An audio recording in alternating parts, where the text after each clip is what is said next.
Hello, welcome to my video, which is a base tour of my Omnifactory playthrough, which I did back in 2021 into early 2022. This video focuses on the pre-creative tank, which I'll explain later. This is kind of like the first of hopefully two videos. The second video will be more about the post-creative tank, because there was a major change to how I did everything, and I thought it'd be nice to capture kind of like the before and then the after. Probably put about 1,000 hours into this playthrough in total, which is a lot of hours. And you'll see a lot of it is it's just setting up a factory. That's kind of the name of the game, one big factory. This is Omnifactory version 1.2.2, which is kind of the last version before the split. Nomifactory forked from that. And that's kind of like the sort of more later version of it. Something I might have a go at one of these days. But this is the original Omnifactory.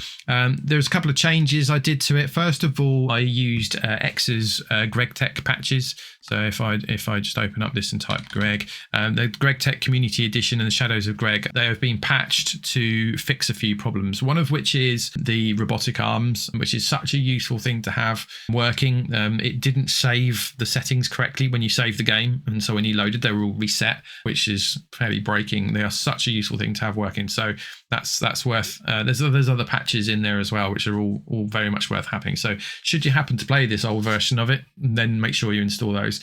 Another one is the Applied Energistics. We've got the Prototype Trousers edition. So this is a guy that's fixed up and patched Applied Energistics 2 specifically for Omnifactory, and it makes lots of changes with regards to how efficient and speedy the mod is.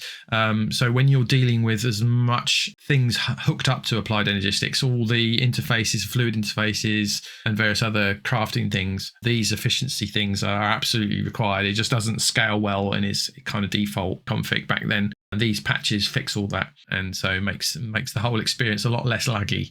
This is based on about my third playthrough of this pack, and the first two came to a crashing halt. Part of it was realizing I was doing it all wrong and learnt lots of lessons, and hopefully some of those will come through in the following video. Okay, so here we have the Applied Energistics 2 system that I use. This is kind of the central part of my entire base. Everything is pretty much accessed from here, controlled from here. This is where all my items can be grabbed, all the stuff I've got in storage, and indeed fluids. And we have the ability to create new patterns for doing more auto crafting, and the interface terminal, so place those in there as well. So I can do a lot of the work from this spot here. In fact, I've spent the majority of the time probably stood right here making things ready for the next project. But this is just the tip of the iceberg for the system, just the bit that you see above the water. The rest of it is all stashed upstairs one floor here, where we have the ME drives containing all the disks, all the cells rather, for the various items and fluids. These ones down here for the items, we have a solitary 64K one in here, the rest being the 4K ones. Lots and lots of items stored in those. For the fluids, I use the cell workbench to actually name, to configure what can be stored in each cell. So each one is dedicated to a specific liquid. I just found that convenient. And then I use the anvil here to actually name them, so you can see the names on there. Yeah, it's just a more convenient way for me to store the liquids, particularly to make sure that I store a certain amount. Only two of them are full, the red ones. The orange ones are basically saying they're not full, but they can't store any new types because they're all configured to store just the one. We have the ME chest here, which is powered from the system but not otherwise linked to it, so you can't see the contents of a cell that's placed in here anywhere else. And we have an export bus. This was mainly for tidying up the system. If I suddenly found I had lots and lots and lots of a particular item in there, I could pull it all out into a separate cell and then access it from this chest to pull the contents out. And that way just sort of tidy it up and maybe place them somewhere else. So yeah, we also have the crafting, auto crafting stuff. So there's 8 cells here, most of which just have the 16K crafting storage on, but there are a few at the end here for the extra large recipes, the ones that have like many layers of complexity or many amounts of things to do the builds with. So they've got the bigger crafting storages on there to cope with that. So if you ask for something complex, then it will use one of the bigger crafting CPUs to do so. So yeah, they're all made out of 3 co-processing units as well. I think that just improves how many things that it can craft at the same time, just generally makes it faster to actually make stuff. Also here are the various things required to make more stuff for the Applied Energistics 2 system itself. So we've got the crystal growth chamber, and then we've got the advanced inscribers here as well for doing the various using the various presses to make the bits and then to do the final product at the end. So that's what those are for. We also have some unpackages and packages for doing the kind of really, really complicated recipes. A bit more about that later. And of course, we have the quantum link chamber. This is for interdimensional transfer of your Applied Energistics stuff. So you can set up whatever you need in a different dimension and have it linked to the same system. And I'll show you what that's actually used for a bit later. Okay, it's probably worth going over what gear I have. So I don't obviously have a lot from what you can see here, but most of it is stashed in this satchel, which we'll have a look at in a minute. In terms of armament, we've got the Stellar helmet, the Stellar chest plate, the Stellar leggings, and the boots, each of which has got protection 4, unbreaking 3, and mending on, just to keep them as intact as possible. The airtight seal is for the Galacticraft stuff, so you can go to space and breathe. You don't have to put the spacesuit on. And it's all soul-bound as well, meaning in the very unlikely event of me dying, I keep the stuff. Which makes it a lot easier to then go and recover your other stuff, or in some cases not even bother. It depends on whether there's actually anything worth going back for. But it makes it easier if you've still got all your armor and so on. We also have the Ender sword with looting, mending, vorpal, sharpness 5, and soulbound on it again, so I don't lose it on death. To be fair, the main reason I have this sword is for the teleportation, because if I hold it and look around and hold shift. Then you can see the various anchors around the place, so it's quite easy to get around. That's kind of the main purpose behind having this particular sword. I use a drill because it's just good at breaking anything. You don't have to switch between like axes and pickaxes and shovels and so forth. And it recharges, so yeah, it is no durability on it, so yeah, it's just an everlasting can dig everything item. I carry around a few basic tools for accessing the machine. So we've got a screwdriver, and I've got a wrench, the Greg Tech versions. I've got a Yeta wrench from Ender.io for doing other things like rotating blocks and so forth. A food supply, of course, and the view cell is mostly for interacting with Applied Energistics 2 and filtering down, like if I'm working on a particular project, I just want to see certain components, just so that when I open up the display here, I get a much smaller subset of items, a lot easier to kind of concentrate on what you're working on when you're not having to scroll through and search for things like over and over and over again. And some torches for lighting up the place. So in terms of the backpacks, this one here, I won't open it yet. It is kind of my project one, whatever I'm currently working on, or if I'm mining or anything, it's just a temporary space. Whereas this one here is my tool chest, if you like. This is the kind of the items I always like to keep on me somewhere. Simple stuff like buckets of lava and water, tanks, watering cans, moving chests around, a fortune and silk touch pickaxe. There's ore scanner. There's a bow in here in case I'm really getting into combat, which is rare. A bit of everything. A ring of growth if I want to accelerate some crops. I've got a magnet in case I want to do like mining and you want to suck up the items. It makes it a lot easier. Yeah, there's a bit of everything, like I say, in there. Just all the random tools, chisels as well. Anything that I might need, just like to keep on hand rather than having to sift through the Applied Energistics system looking for it. There it all is. Obviously, a main part of this game is automating all the crafting that you possibly can, but every once in a while you just need to make something quickly yourself. And so for that, I have the crafting table to hand, and also some basic machines. These are kind of a throwback from the very start of the game when I was just kind of processing materials myself before Applied Energistics came along, and right back at the sort of the LV stage of the game. So there's basic machines for pretty much everything, and they're all hooked up to pull the contents from one crate. These crates are amazing because of the size of them, they're crazy, and process it and then output it again. So yeah, we've got the macerator, furnace, compressor, layer. You can see they're all labelled up and with reminder arrows on there for what's going on. We've got a fluid extractor paired with a solidifier, so it can route through both of them. We've got autoclaves with and without water for different processes. But yeah, for the most part, that's kind of just for all manual sort of processing and crafting purposes. So autocrafting is pretty much what this is all about. You can't run a factory without things just happening in the background. The automation is the key part, and to be fair, probably the most enjoyable part for me. So I'll have a quick look round the various machines that we've used. So this is the first floor here. It's a bit of a mess, but it's kind of an organized mess. I know where everything is. It's just a bit cluttered, but it works. This was kind of like the main cluster of machines, built to be as compact as possible. So in the floor is a CEF that converts from the RF into the GregTech energy requirements. And since each of these cables supports kind of 4 machines hanging off of it, there's kind of 4 slots around, and then we have the interfaces pointing into them.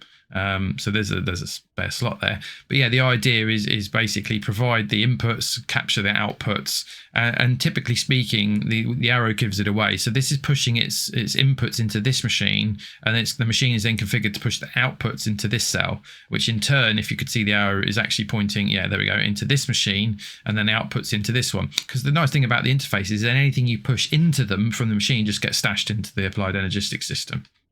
That's that. And in the interfaces will be the patterns that particular machine can deal with. So yeah, here we've got an advanced assembling machine that is used for making my pumps, and a machine controller as it happens. And there's just banks and banks and banks of those. Some of them I think are different tier machines. I'm just looking around.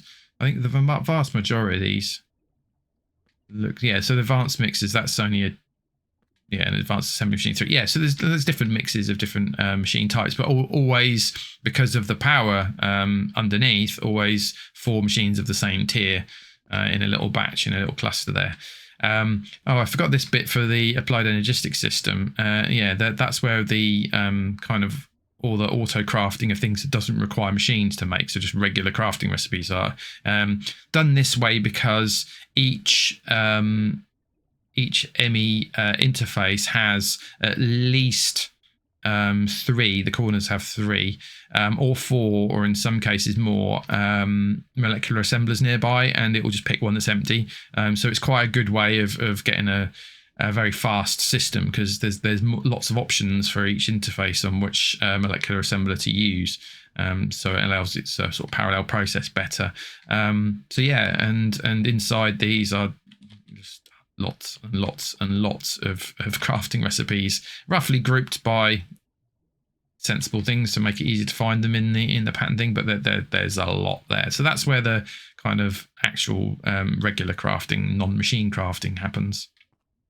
So yeah, there's the pyrolyze oven here, there's the multi-smelter there, and then we've got systems here. So the thing with the crafting over there, that's for crafting things on demand. I mean, you can auto craft from those recipes, but when you want to stock a certain number of something, a different approach is kind of required, and there'll be more of that on the other floors as well, because the same goes for these are all for crafting things on demand, as opposed to constant. So these things here are for constant crafting, the idea being that I want to keep a certain amount of things in stock. So yeah, we've got the crafter doing the actual crafting, and we've got a level emitter that only turns on the machine when there's not enough of that particular item. So that's a sort of a different approach, and these are all the things that I wanted to always have a decent amount in stock, because they're used by other systems that are doing the same thing. So I always like to buffer a certain amount so that no system is ever starved of ingredients. What you don't want to do in this game is craft everything on demand, because you'll be sitting there waiting a lot, because a lot of the recipes take minutes to do their thing. So you want them just constantly running in the background, but only up to a certain amount of stock, because otherwise you just run out of ingredients all the time. So yeah, that's what this is all about. All these crafters here are set up to make various things in fixed amounts, up to a certain amount. Likewise with fluids, I want to keep a certain amount of the fluid in stock, so we just keep one of these tanks full, and we have the interface feeding the ingredients in, and then a fluid interface providing the fluid to wherever in the system it's required. More clusters of machines built in the same kind of way as before, and yeah, and more and more, and there will be yet more. Over here we've got implosion compressor and vacuum freezers as well. And we also have the atomic reconstructor here, which is a little bit of an elaborate setup, because you have to craft in world with this. So the idea is items drop out of the automatic precision dropper, having been fed in by the interface, and land on this pressure pad, which will then trigger the laser to fire. And we have a vacuum chest here to pick up the items, and we have a filter here so that it doesn't pick up the items that are dropped, only the ones that are produced once the laser fires. Make sense? Okay, going up a floor, it's more of the same. We actually have some fluid trash cans set up here. The idea here is certain fluids get generated so much by other processes that we end up with too much of them, and so rather than run out of tank space and then have a bit of a nightmare, this is set with certain limits in place to export fluids into the trash can to bring the level down so that we've got some spare capacity. Only a little bit. We only need a little bit of capacity, because obviously if it then fills out with a bit more, this will then flush it again. And what you don't want to do is run out of the thing if you suddenly have a big demand for it. So yeah, that's just set there just to leave a little bit of headroom for each fluid. Various other machines around the place. Let me jump up here. Yeah, we've got things that we need many of. I've just got like the brewery stacked in the corner here because they're such a slow process, and I needed what it was producing. What's it doing? It's turning sugarcane into something.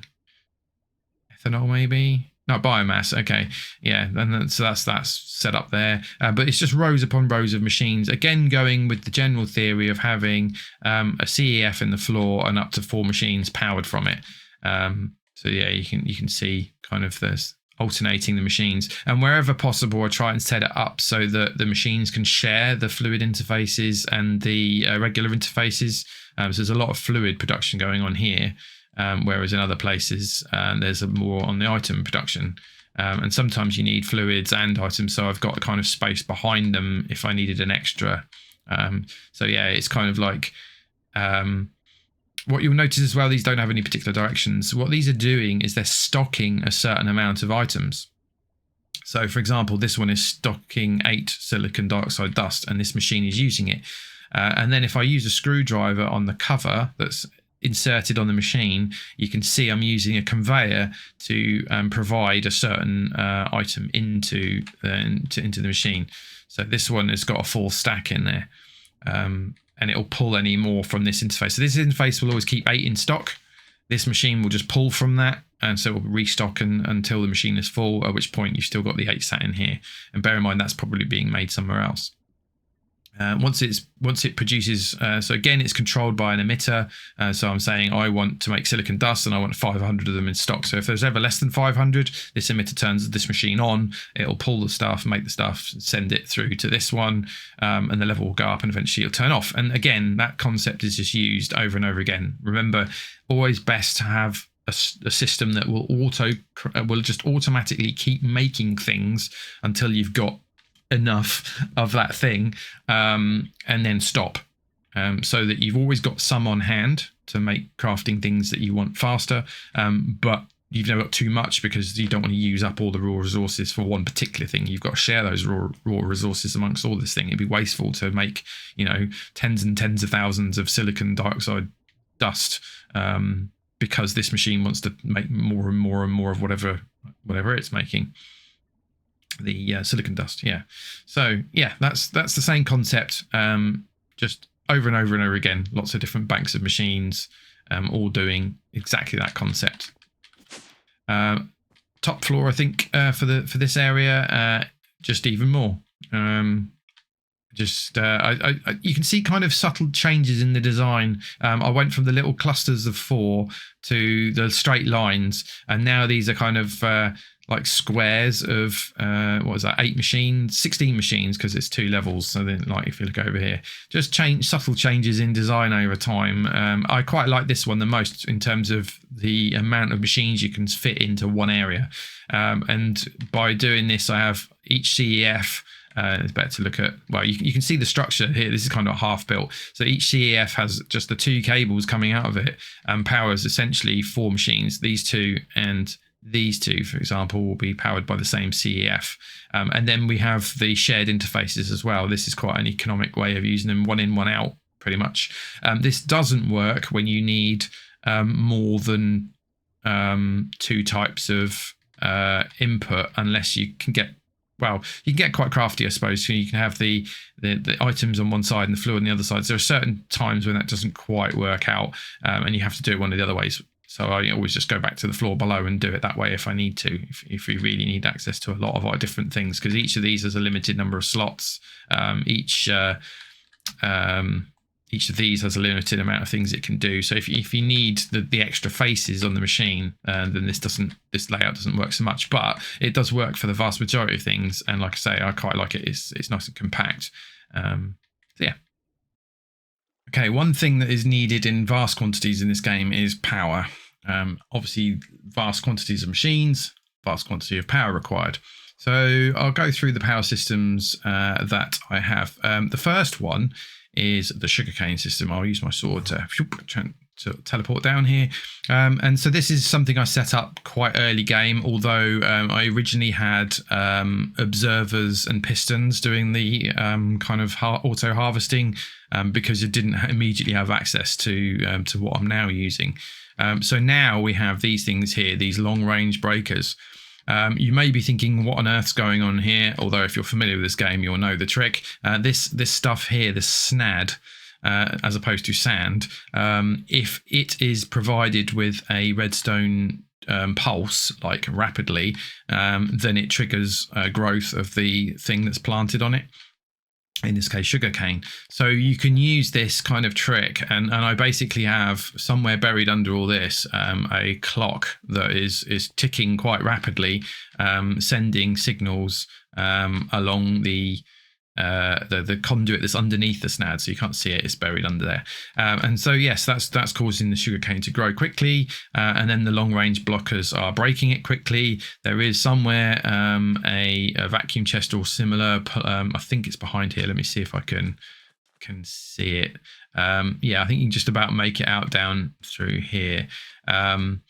We have something picking up the sugarcane that's being broken.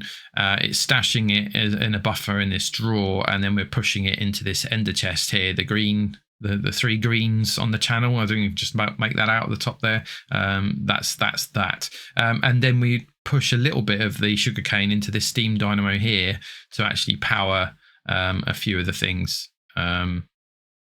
Because the long-range block breakers actually need some power. So yeah, it's self-powered, self-contained, and all the excess is available through the ender chest here. There's an enderfire there to provide the water endlessly as well. Okay, so that's that, and because you need a lot of this stuff at the stage I was at anyway, there's actually 2 floors making all that sugarcane. So that's the first kind of power source I used. Then later on, you can move on to, let me get back to the HQ. You can move on to dynamos. Oh, first of all, actually, the dynamos are used here for the sugarcane, right? So this is the where the sugarcane gets used. So there's the green thing, and here's all the dynamos. It's just basically shoving the sugarcane, shoving some water, out comes some RF. None of these are running at the moment, though, because I have a very large capacitor bank under here. Well, reasonably large. This is kind of like a buffer. And I have power monitors set up here, and it only triggers the sugarcane dynamos to actually run if we fall below a certain amount of buffer. So it's kind of like, these days it's used as an emergency power supply. early on, it's the power supply to have, definitely. The sugar cane, you just get vast quantities of it for virtually free, and it's self-sufficient to produce it, and you can scale that up as ridiculously large as you like. Just more and more steam dynamos required. So yeah, that's that. But later game, you get access to these numismatic dynamos, and you need a source of diamonds to put in it. But the nice thing about this is that diamonds in a numismatic dynamo, yes, there we go, is a 1.2 million RF each, which is a lot of power. So yeah, all you need is lots of diamonds, and we have a system for making those, which I'll show you in a moment. So yeah, that's kind of the sort of later game power. And then finally, yes, later we have access to solar panels. And so I've got lots of these draconic solar panels, each of which is generating 131,000 RF a tick. A big bank of those, a ridiculous capacitor bank underneath, which can store, let me see, 1 billion RF? Yeah, there's about 1 billion RF sat in that. And then here is our quantum link chamber. You remember the one I mentioned earlier? This is where it's getting connected to. So the idea is to transmit power from this space station kind of area. The reason for building it here is because it's always day, which is obviously a very big advantage when you're running on solar panels. So the vast majority of my very late game power is coming from here, with the diamonds and the sugarcane being the backup power sources, which only get used in very rare circumstances because this is generating so much and transmitting through there. Okay, next up is some of the more specialist crafting areas. So we've covered like the standard crafting, making fluids, making items, but some of the things are more than just single machines. First up, let's go for some ore processing. So this is something you don't use a lot of, but it's nice to have it automated for the times when it does get used. So most stuff is auto-generated, which we'll come to later. But now and again, I need something that comes from an ore. The idea is dump the ores in here and they get processed. I've got some pulverizers here that just pulverize everything, and it pulls it into here. And we have this interesting kind of setup where certain things, so the crushed ores are sent this way, whereas... Hold on, let me get this the right way around. This is the way. So the crushed ores go this way and everything else goes this way. Okay, so that it's kind of separated. The crushed ores are then run through the laundry washer to wash them out, and that all gets dumped into here. And once again, we have any tiny dusts that come out from the washing. These are kind of like the byproducts, if you like, go this way, whereas anything else that we've just washed goes into this one. This stuff is then pulled into the pulverizer again. And that comes into here, where once again any pure dusts go into this crate. Anything else, which I think is again just random byproducts, goes into here. And then next stage is the centrifuges. Once again comes into here. Any tiny dusts are sent away, but everything else comes through to this crate. And then you've got the final couple of stages for certain things. Various specialist bits and pieces are here. So yeah, it's all just processed through. And we also have this system here. And if I open it up, you'll see lots and lots of tiny dusts. And what I do with this is have a boxinator, which basically takes 9 dusts of the tiny variety and turns it into the main dusts. And that took a little bit of cleverness to do. What we've got on here is a supply exact robotic arm setting to 36. Why 36? Just to not do 9 at a time. It's faster to kind of pull 36 at a time, which is 4 lots. So the idea there is it'll pull 9 of anything that there exists in there. Oh, well, 36 of anything that exists in there. It will then pull into the big boxinated. What that means is you're not filling up with odds and ends. So if you've got 6 of something, it's just ignored because it can't do anything with that. And what you wouldn't want to do is pull it into that boxinator and sit there waiting for 3 more. right? You'd need a boxinator for every single type of ore if you were going to do it that way. So this single use of a robot arm just makes sure that only when there are 36 of a certain tiny dust, only then is it pulled to boxinated and to packaged up into the normal ores. So that's kind of what that bit's for. Yeah. And that's pretty much all the ore processing done. I think they're actually smelted elsewhere. So we keep the dusts. Because we use dusts in a lot of the recipes, I just keep it as dust. And then only if I need it smelted, I have that big smelter to route things through on demand if I need to. Or if it's actually needed in ingot form, then there's a machine elsewhere to actually do that, dedicated to that particular job. Next up is the electric blast furnaces. So if I switch to my sword again and go to the EBF area, yep, there we go. And this is all the electric blast furnaces. So basically each floor has a kind of, if I go right to the top floor, we've got the cupronickel ones. These are the kind of the lowest grade ones. The thing that it's making is attached to the front of it. Just place an item of each one to kind of keep tabs, and they share walls. This is a common trick with the blast furnaces to make it a bit cheaper to run. This wall here is shared between that blast furnace and that one, so you need less coils and less heat-proof casings and so forth to do it. Power is fed in the bottom. The items are around the actual feeding of the items is around the back. So this is the input, I think. Yeah, and the output. So you've got the buses behind those, and each one's configured to make certain stuff, have certain stuff and start pulled into the blast furnace, and it makes it. And underneath each of these is a just through there is the level emitter that triggers it to be on or off. Right. So yeah, so this will be holding a stock of the ingredients. There's a cover on there to pull that into the actual bus to provide it, and then there's a level emitter under here to turn it on and off when the stock is low. So it's that principle again of running when there isn't enough stock rather than waiting until you actually need it. So this is the cupronickel ones. There's enough of these to need 2 floors of them, so there's a load more here. And then as we go down, we've got the canthal, we've got the nichrome, we've got the tungsten steel, we've got the HSSG, and then the nacradar, and then there's an empty floor. Because I think there's a tier that we don't use, and then there's the superconducting coil blocks for the really hefty stuff right down the bottom. Oh no, and the fusion coils for the really hefty stuff.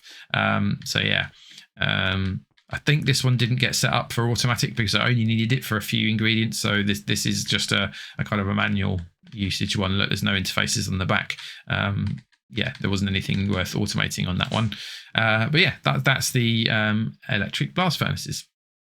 Okay, next up is the towers. So if I go to the towers, this is where we have the distillation towers for doing certain things with oil mostly, and we also have the big crazy towers for doing the air processing. So one of them I think is splitting noble gases, which comes from this one, I think, which is liquid air. So we pump liquid air in here, that produces certain things. One of those is noble gases, which goes in there for splitting it up even more.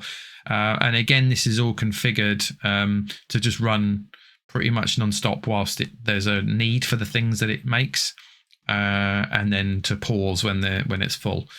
So yeah, we've got those. They go up. If I go up a floor, then you can kind of see these towers are quite large.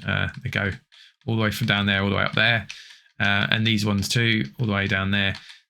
The distillation ones is basically you have one output per level. So if there's a lot of outputs, which there are for some of the distillations like the oils, then yeah, there's a lot of layers needed to get all those output buses in there, and it's all pumped back into the applied Energistics systems for storage. So yeah, I think there's a bucket. Cracked heavy fuel is done in this one. Cracked light fuel is done in this one. Fermented biomass goes into this one. Oil goes into that one. So that's where all the distilling goes. And again, they can share walls. So yeah, cheaper to do it this way. There are actually 4. There's another set here. I think go around this side to see. Yeah. I think I hid it away somewhere. Yeah, but there's 4 towers so that they're sharing walls as optimally as possible. Okay, next up is fusion. So we will go to the fusion. So this is the nuclear fusion area and is done with, if I come down the floor, just a big fusion ring. These take a while to build because these blocks are rather expensive. But once you get there, you can then run your nuclear fusion here to, I don't know if they've got any obvious way of telling what this one's doing. There's the power input into it. Each of the things takes up a lot of power, so there's quite a few inputs for power. But yeah, that's essentially the fusion ring. Okay, in addition to the nuclear fusion, we also need Draconic Evolution's fusion system automated. And that's back up here, tucked away in a corner with the Applied Energistics setup. And here it is. Now, the automation that's going on here is rather complicated and in fact improves considerably in the post-tank era. I sort of made some refinements to make it work better and to be able to scale it up. So I'm not going to cover that here. I may be tempted to do another video separately to this to explain in detail how I actually automated this, because it's quite complicated and fiddly. I'm not saying it's the best way to do it, but it's a way to do it. Okay, also here is the extended crafting thing. I mentioned it earlier briefly here. So for doing we've got the ultimate package crafter, the elite package crafter, and the advanced package crafter for doing the 5x5, 7x7, and 9x9, I think it is, recipes. And the packaging, because of the sheer amount of different ingredients, an interface can only do so many inputs into a system. So you need to have this idea of a packager and an unpackager to turn lots and lots of ingredients into a single item that you can feed into an unpackager to then produce all the items again, which is a lot easier to then do the crafting recipes with. So that's kind of the crux of that. Again, the inner workings of this is quite complicated, and again, I might do a separate video on that at some point to sort of show how I did that. And the last complicated crafting setup is probably the assembly lines. So they are over here. Yeah, this is multi-block assembler. That whole thing is just one. And then I have another one behind me here. So there's 2 of those. Because of the complexity of the recipes and so forth, and because I wanted to use them for different recipes rather than just one, we've got a similar packager unpackager setup going on here. Again, another complicated setup, and I might do a separate video or explanation on this one too. Okay, the next thing to show you will be the deep mob learning. So later game, this is where the vast majority of your kind of standard resources come from, because they are generated essentially for free. It's for power mostly is what you're trading. So this is my big bank of deep mob learning setup, and we've got the simulation chambers, which are actually running to produce this matter, so pristine ghast matter for the ghast one, with the skeleton matter and so on. That's what all these are doing up the top there. They make that by feeding in this pulsating polymer clay and power, lots of power. And what that produces with those matters, you can then push into the loot fabricators to make whatever it is you need lots of. So there's the matter, you set what you want to make it makes loads and loads of it, and I then pull that into these drawers here. Some helpful labels I know to remind me of how many of each thing I needed. But yeah, all of these different ingredients you can see here are all from silver ingots, lead ingots, ghast tears, with the skeleton skulls all the way along. All of this is being made essentially for free.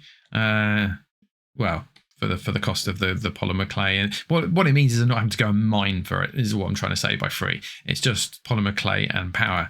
Now, that obviously requires a lot, and I mean a lot, of polymer clay, right?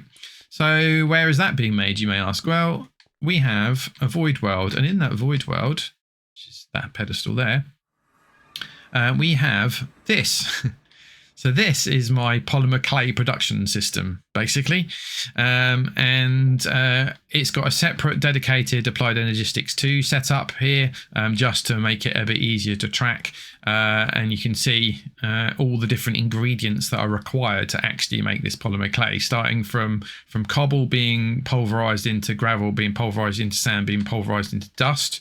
The dust then has the water added to make clay. We also have to make glass from the sand. We pulverize the glass, I believe, to make the nether quartz. We are making pearls, ender pearls. We're actually kind of doing a feedback loop. We're actually using the polymer clay to make the pearls, but it's definitely a net gain. Those pearls are then dissolved into the resonant ender, which is turned into the cathrate, or whatever it's called, which is ground up to make the pulsating dust. And the pulsating dust and the clay is combined to make the clay, the pulsating polymer clay. Right. We're also making diamonds because we're using diamonds as our power source. And you can see as well, there's the Enderman matter, and because the diamonds have been made from the shulker matter. So these Enderman matter and the shulker matter are producing the ender pearls and the diamonds that are used in this process. And it's just one big loop. And we make more than enough polymer clay to fund the diamonds and the ender pearls that are required, and everything else is profit. Okay, and this is just big banks of machines to do that stuff. So we've got everything that needs smelting, pulverizing, whatever in that process. That's what all this is about. And the idea here was to just do a stack for each process. If I found we were getting low on anything, I just added a bit more. Which you can see, we've got the furnaces. If you have a look inside, this is doing the glass in the sand into glass. And so I just kept adding more until it balanced nicely and we weren't running out of glass. And then we ran out of sand, so I would have to add the pulverizers to make more sand, which I think are these ones maybe. There's the gravel, there's the sand. So you can see we needed less making dust because the sand goes two ways. It goes into making dust, but it also goes into the smelting to glass. So that's why there's more of these than there is of the clay. Over here is the clay production from the water. And so that's all that. This stuff over here is the shulker matter bank. This is making all of the shulker matter that then makes the diamonds from. Now remember, the diamonds aren't just being used here, they're also used as my kind of middle power source, my later game, not late game because I've got the solar for that now, but the later game I was using diamonds as my power source, which is why there is so much of this going on. This was all set up at that point when I realized I needed a lot of diamonds to power my base, and then this was all set up, and this bit over here is where the diamonds are actually made, right? So these are making the matter that is required, and these are making the actual diamonds. And then we also have the ender pearls being made here as well, for the sort of feedback into the polymer clay system. So that's it in a nutshell. Lots of basic processes done at scale in large quantities, and it's a net gain. You have to invest some of it back into the process to make it all, but you get loads and loads of output. The polymer clay fed back via, where is it? Quite sure where there's an ender chest around here somewhere that feeds that polymer clay back into the network, back in the main base, and likewise with the diamonds as well. I suspect maybe, did I hide them underneath? There we go. So we've got this one's full of polymer clay, this one's full of diamonds. That's where it all goes. So yeah, that's how it gets back to the main base to then be consumed there. Okay, something else that was quite useful, if I look up, for example, iron ore, and then look at the recipe for the Greg Tech version, there we go. You can actually buy half a stack of iron ore with a couple of Omnicoins, which is kind of like an in-game currency. So there are times where, to save going mining, you can just buy the stuff you need sort of later on. And so, yeah, you need the coins. Now, you get lots of coins for quest rewards, but you can also get this bounty board. And if you open up the bounty board, there are various quests in here saying, if you provide 5 electric motors, we'll pay you 25 omni pennies.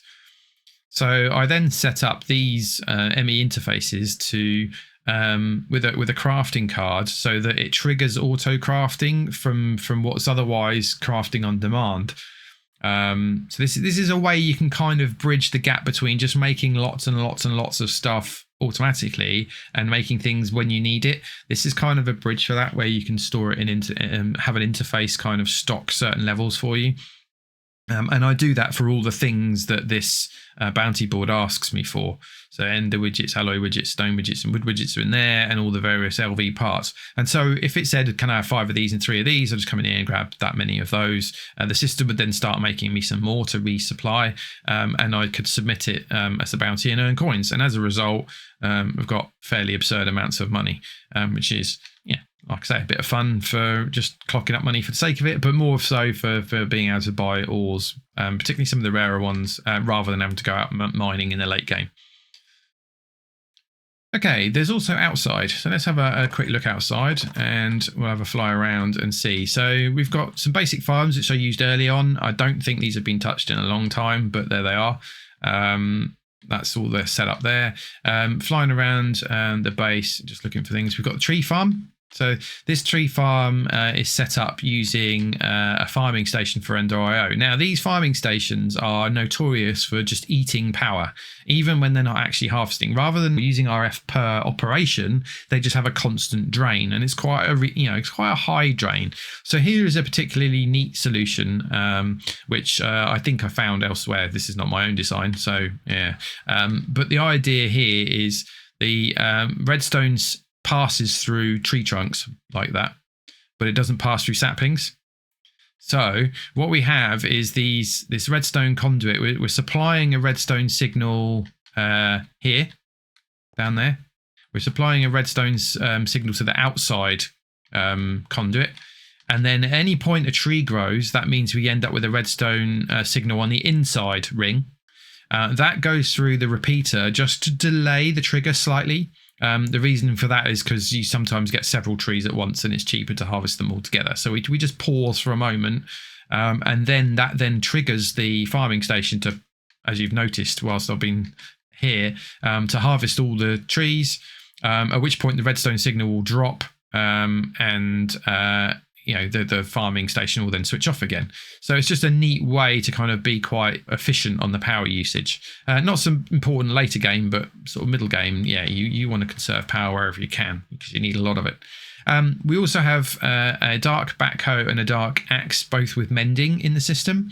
And this is set up with a fluid tank of XP that is produced elsewhere. And a wired charger. So the idea is basically whenever the I think one of these is set up to basically pull out the items when they get low on charge or run out of charge. So it goes through a cycle where it goes into the charger to be charged up. Once it's fully charged, it gets pulled through into the fluid tank to be fixed, because it uses up durability as well, right? And because they've got mending on, that works. So yeah, they're repaired and then they go back in, and it just goes round and round and round. So it will sit in the farming station for quite some time while it's being used. But as the power and the durability gets used up, it then goes on that little trip round to recharge. Neat, right? Continuing the thing outside, you might have noticed this rather pointless appearing railway. This is the result of me streaming some of the time on Twitch, my playthrough of this game. I spent a long time on this, and only some of it was streamed. But when I did, I had a feature on my channel where people could spend their channel points to interrupt me with what I was doing and get me to do something else, called derailment. That was the name of the feature. And someone thought it'd be funny to derail me to making, yes, a railway. So I did. A very simple kind of little track that just does a perimeter of the building, comes round and round and round here, and then I think there is the stop and start is by the entrance here. That's sort of where near the crafting area. So yeah, that was that. Yeah, it was just one of those challenges. Similarly, I have a very large smiley face on the side of the building. That was another derailment where someone said, you should have a smiley face on your building. So there we go. That's that. Made out of gold, because why not? And what else do we have outside? We have an oil rig somewhere. I think it's over that way, maybe. There it was. It was behind the tree farm. So yeah, here is the oil rig. Not used very much, but yeah, we can drill oil out with that. I think there are other ways of getting oil that I've used as well. But yeah, there it is. That's the oil rig. You need to supply it with tiny pipes, which I never automated. I don't think. I just piled in a load, and I used that as a trigger. Basically, if it had some pipes, it would run, and when it ran out, it stopped, and that was good enough for what I needed. Other than some other random things, like we've got some cocoa beans there, and we've got there was the end plant things over here for the chorus fruit and flowers. Other than that, that's pretty much outside covered. Okay, next up is Nuclear Craft. So Nuclear Craft was set up down here. Oop. So the Geiger counter is clicking. Sounds like a very safe place to be. So down here we have a little bit, again, a separate ME system, just sitting here processing the various nuclear craft materials and different reactors, doing each sort of stage of that. I did export this system into the main system, so although you can only see this stuff here, there is somewhere an interface with a storage bus on it so that you can see the contents of this from the main network. Yeah, you've got the CPUs and everything to do the sort of crafting down here. So it's all about generating the materials. You know, this one's sitting away here doing the LE-A242. Then we've got the LECM243. TBUs. I think that's the basic stuff. And the basic stuff is created by feeding in water into this, along with a bit of lava that's already there, produces granite. And if you then pulverize the granite, you get thorium dust. And that thorium dust can then be used to sort of start the chain. You can centrifuge it, and I think you get I forget. It's been so long, but that's basically what you need to do the TBUs, and then each stage from there takes it, and you get more and more kind of different byproducts, and those byproducts are then combined into the other different isotopes that you need for the other stages. I think there is also a fifth one, or is this? I think this might have been manually used, yeah, just to process some bits that I needed a small amount of. So yeah, I didn't automate absolutely everything, because sometimes you only need a small handful for the quest or whatever. That's basically the nuclear craft thing. It was just one of those things to get done. I don't use it as like a primary source of power or anything. I didn't find it very efficient for that. The output power is relatively stingy. It was more about getting the nuclear materials that some of the other late crafting requires. So for one of the stages of the game, you need to get to the moon. So if I go to the very top of the building, up the elevator, up here is I really shouldn't have built in a snow biome.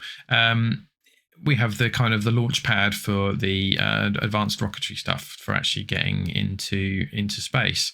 And so I built it here, fueled it and everything. And then once you get there, the idea is set up some kind of teleportation. So if I go back down to the ground floor over here, I had this telepad block set up initially, and then later on went with the dislocators. So if I hopefully pick the right one, we end up on the moon. Hurrah. So yeah, here's the moon. Now, another derailment that I got asked to do was making a statue to Flamingo Man. Now, this is a bit of an in-joke from my Twitch channel, from a previous playthrough of a different pack, where one of the players found a flamingo which lets you swim through the air, and henceforth was known as Flamingo Man, and someone asked for a statue to be built. So I thought, where better a place to build than on the surface of the moon? Just, yeah, there you go. That's the thing. But the main reason for being here was for doing deuterium. I think that's what this is all set up for. Once again, we are pulling diamonds from our diamond source and pulling them into a numismatic dynamo just to power it, little dedicated power system here. Otherwise, I would have had to have done the whole quantum ring just to pull power from the main network. That seemed a bit extreme when you could just pull the diamonds. And then you did a little trickle. And yeah, sure enough, there's the deuterium tank being filled up in an ender tank to be teleported back to the base. So yeah, that's all I really did on the moon. There was a little bit of mining done, a little bit of a strip mine going on back here. I mostly used a mining machine to do it, so it was set up on the surface and let it pull all the ores out of the ground. There's a few you need that are only here, but that's that. Don't really come here much anymore. I think I've covered everything on the upper floors, so now down into the basement. So we have a very crude basement here, which other than a kind of couple of things like a cobble generator and yeah, here's the deuterium, so just random bits and pieces. We also have the dragon egg. Now this dragon egg is producing with the dragon mill the grid power, and the grid power is what is fueling my angel ring, which is what I'm using, you may have noticed, to fly around with. Further down in the basement is this room where I actually tried to design something that looks nice. It doesn't happen very often. I'm much more of a technical player than a creative sort of building player, but I thought I'd have a go and came up with this room, which I'm relatively pleased with.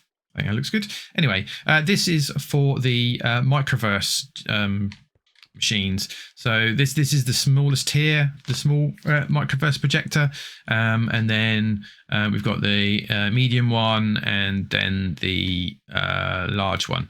And these are used to send little micro spaceships off with certain resources, and they come back with more resources. On that note, it is probably worth now talking about what happens next. So this base, as I explained at the start, is my pre-creative tank base, and I saved the world at that point, knowing one day I might like to do a base tour, kind of before I did a major renovation project, which I will do in a separate video. The idea then is to finish this stage by making a creative tank. And once you have that creative tank, you can have as much of any liquid as you want, and there are a lot of liquids. So you can, as you scale that up and you get more and more tanks and more liquids, it completely changes the way you play, and that's kind of for the end game stuff. But you have to get there first, and making the creative tank is quite a chore. And to some degrees, it's kind of like when you complete a game, and then there's kind of like an after game thing. I feel a lot of people treat the creative tank as that point in this game. Once you get there, you've kind of completed it. You've done it. You've finished. But there's some more stuff to do afterwards to sort of push yourself further and sort of the extra game stuff.